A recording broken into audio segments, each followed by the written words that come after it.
Muy buenas, tribu, ¿qué pasa? ¿Cómo estáis?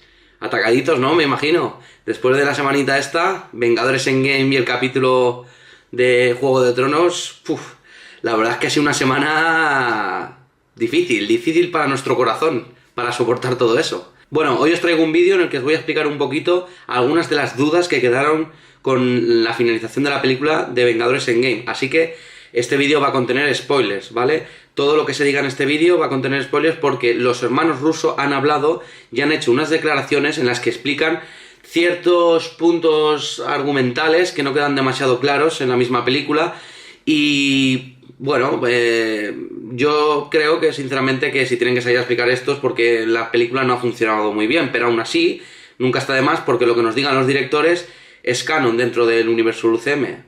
Han dicho cositas muy interesantes que creo que van a despejar muchísimas dudas que nos crearon a todos los fans cuando vimos la película y que se agradecen, ¿no? Porque de esta manera podemos hacernos una idea más lógica de ciertas cosas que pasan en la película que no conseguimos entender en el momento al salir del cine. Como os he dicho, este vídeo va a contener spoilers, así que si no habéis visto la película os aconsejo que no lo veáis.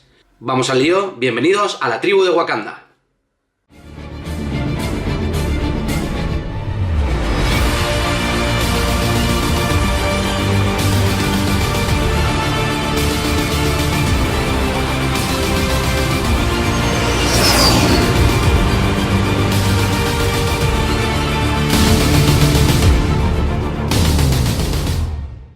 Como os decía, a los hermanos Russo se les ha hecho una entrevista en la que aclara ciertos puntos en el que en la película quizás añadiéndole alguna frase o alguna escena un poquito corta hubiera sido agradecidas por los fans, ¿no? De esta manera, para poder así justificar ciertas acciones, ciertos momentos del film en el que no nos quedan muy claros ciertos conceptos.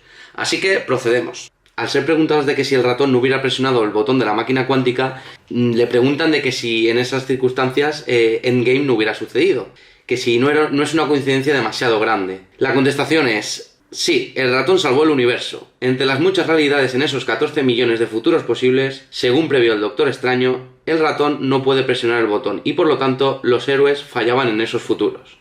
Tiene mucha guasa todo este tema porque realmente a mí me parece una cagada, o sea, es decir, había muchísimas más maneras de que hubiera salido Ant-Man del reino cuántico, aunque hubiera sido de una forma fortuita, pero yo esto del ratón o de la rata, yo no lo compro, para mí es un agujero de guión y realmente los hermanos Russo han salido al paso como han podido con la teoría de los 14 millones y pico que vio el Doctor Strange en los futuros. En referencia al sacrificio de Viuda Negra les preguntan: ¿se puede recuperar el alma una vez devuelta la gema del alma a su sitio? Y los Russo dicen: no, el proceso es irreversible. Incluso si lo has devuelto a su ubicación original, no podrás recuperar a la persona. De hecho, no es realmente devolver la piedra, más bien volver a colocarla correctamente. El alma de tributo para la piedra del alma se sellará para siempre en ese lugar. Por lo tanto, Viuda Negra se habrá ido para siempre. Es decir, con todo esto, si tenemos en cuenta la visión, que es la que vale al fin y al cabo de los directores sobre esta película y sobre este personaje en concreto, Viuda Negra está muerta y no va a regresar. Por lo tanto, entendemos que la película que se van a realizar el año que viene de Black Widow será en el pasado. Será una película contando orígenes o una historia anterior de Black Widow, porque Black Widow en teoría no puede regresar. En lo referente a este personaje también le preguntan por qué Viuda Negra no tiene un funeral en la película como Tony. Y ellos dan a entender como que, si no recordamos, la escena en la que a los Vengadores originales se les ve llorando a Natasha. Pero dicen lo siguiente: tal vez su funeral pasó fuera de pantalla. Tal vez se mostrará en una futura entrega. Porque todavía hay un montón de historias en el UCM que están esperando para ser contadas. Aquí yo creo que nos están diciendo claramente que en la película de origen de Viuda Negra veremos esa escena, a lo mejor, esa escena en la que se ve como los Vengadores rinden tributo a esta Vengadora caída. Algo que nos preguntábamos en Endgame era cómo habían conseguido las tropas de Thanos y el propio Thanos llegar a ese presente, ¿no? Cuando Nebula abre el portal cuántico. En ese momento todos dijimos, realmente no tiene ningún sentido, ¿no? Porque si nos han estado diciendo toda la película que las partículas PIM hay una para el viaje de ida y otra para el viaje de vuelta, y la propia Nebula del pasado ha gastado la que quedaba de la Nebula del futuro para viajar al presente de los Vengadores, No tiene sentido que metiendo solamente la mano en la máquina consiga traerlos a todos. Y aquí digamos que han salvado la papeleta de una manera muy simple, pero que tiene todo el sentido del mundo. Pero bueno, si hubieran añadido alguna frasecita o algo en la película en lo que explicara, justificara esto, hubiera quedado muchísimo mejor. Pero bueno, esta ha sido la respuesta. En la Orden Negra, como sabemos, está Ebony Maw, que es un gran mago. El propio Thanos también es un genio brillante. Con la partícula PIM que le da la nébula del pasado a Thanos, ellos trabajan y la producen en masa para poder desplazarse todos al futuro. Bueno, pues como os decía, ¿no?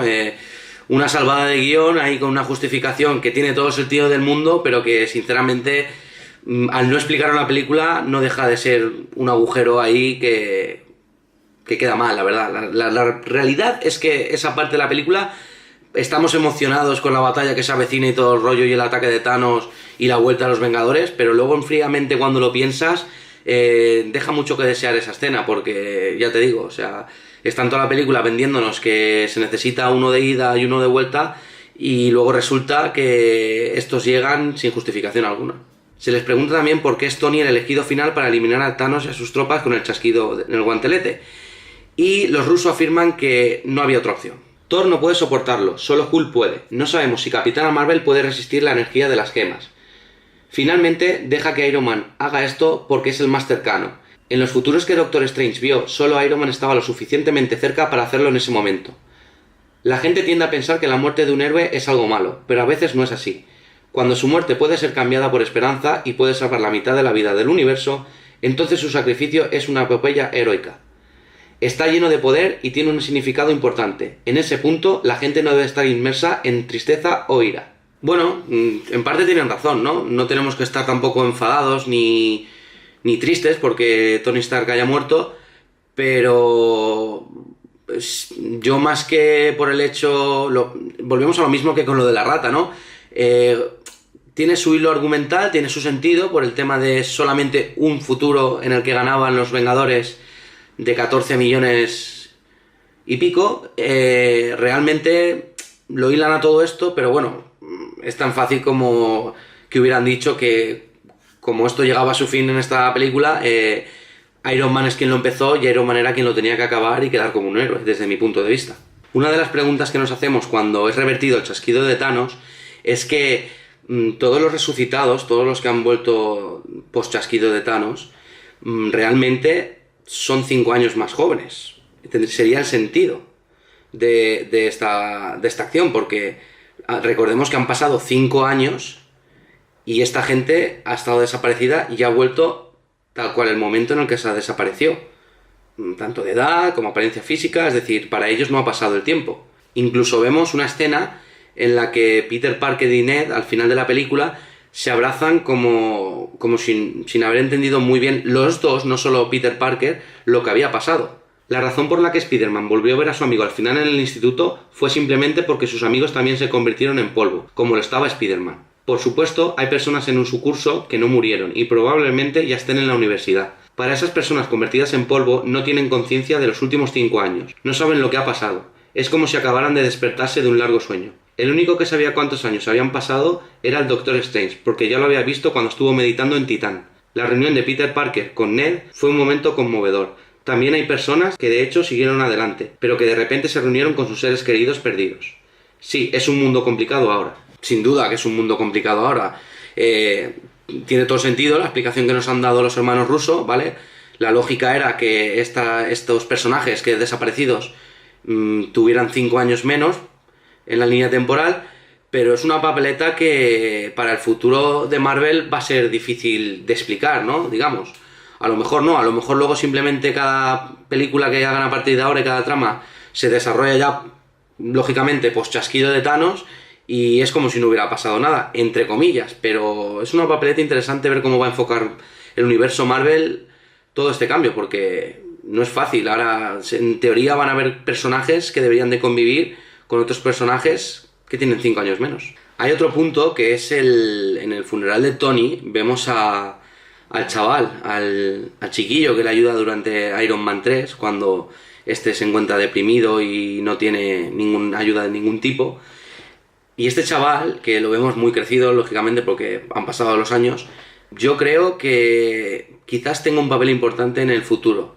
Los hermanos Russo lo han dejado ahí como entre medias, lo han dejado como abierto a cuando le preguntan por si es simplemente un homenaje o es quizás una posibilidad de futuro, ¿no? Quizás un huevo de Pascua, ¿no? Como para que lo tengamos en cuenta. Ellos mismos tratan de restarle importancia, pero te lo dejan ahí, ¿no? Como, quién sabe, quizás no se sabe si lo veremos en un futuro.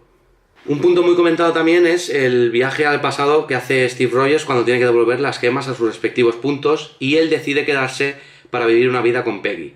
Esto suscitaba muchas dudas porque no sabíamos si se habría generado una línea temporal alternativa, una línea en la que todo pudiera ocurrir de forma diferente, y en la película no se aborda este tema y los rusos lo explican de la siguiente manera. Son preguntados si la acción del Capitán América al final afectó la línea temporal, y si eso significa que hubo un tiempo en que existían dos Capitán Américas en un mismo universo. A lo que Joe Russo contesta: para mí lo que hizo el Capitán América al final no fue el hecho de que quisiera cambiar algo, es más bien como si hubiera tomado una decisión. Eligió regresar al pasado y vivió con la persona que amaba por el resto de su vida. El viaje en el tiempo en esta película creó una realidad alternativa. Vivió una vida completamente diferente en este mundo. No sabemos exactamente cómo resultó su vida, pero me gustaría creer que todavía ayudó a muchos otros cuando se necesitaba en ese mundo. Sí, había dos Capitán América en esa realidad. Es como lo que dijo Hulk, lo que pasó en el pasado ya ha pasado.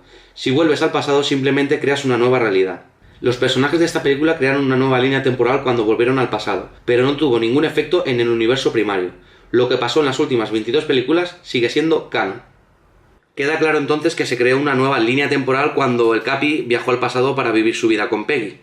Pero esto no afecta ni mucho menos al universo primario. Es decir, los viajes en el tiempo y las líneas temporales en Marvel funcionan diferente hasta como las hemos conocido ahora en muchísimas historias de viajes en el tiempo, ¿no? En este caso no hay ningún efecto mariposa y simplemente sus líneas temporales son dos líneas temporales diferentes. En el presente, cuando tú viajas al pasado, realmente, si tú alteras ese pasado, vas a alterar el futuro de ese pasado. No va a afectar para nada de donde tú vienes, de tu presente, ni de tu futuro.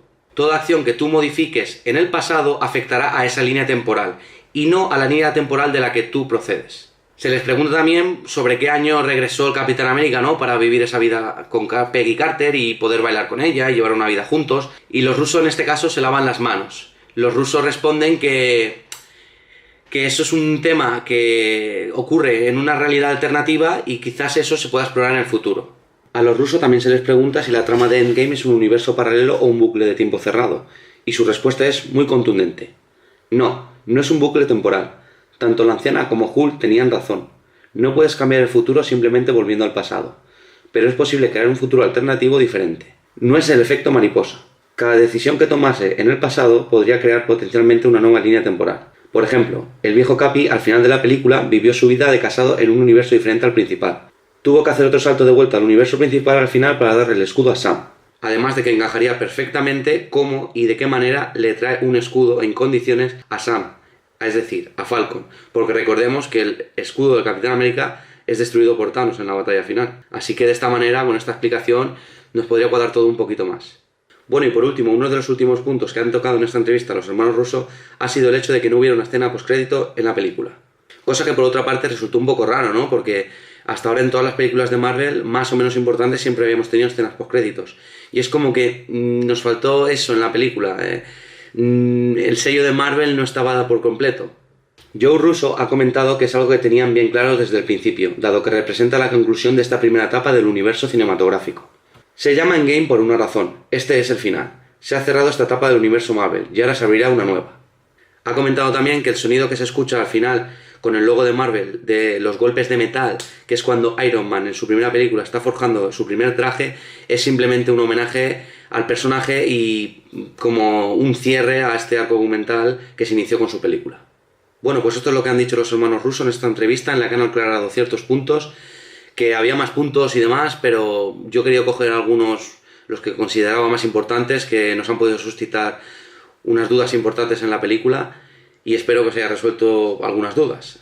Yo, como ya os decía, personalmente veo muy bien que los directores salgan a resolver estas dudas, pero también es verdad que cuando tienen que salir a resolver estas dudas, algo no se ha hecho bien en la película. Es decir, ahí hay un agujero de guión o algo que no se ha hilado bien, porque si tienen que salir a dar explicaciones es que algo ha fallado.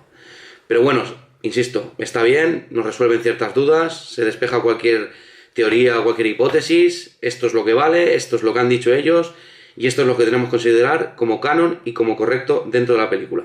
Si te ha gustado el vídeo, dale un like bien grande para que esto pueda seguir creciendo poquito a poco, sígueme en redes sociales y suscríbete al canal para más contenido como este y relacionado con el mundillo. Nos vemos en otro vídeo. Y recordad, Wakanda Forever.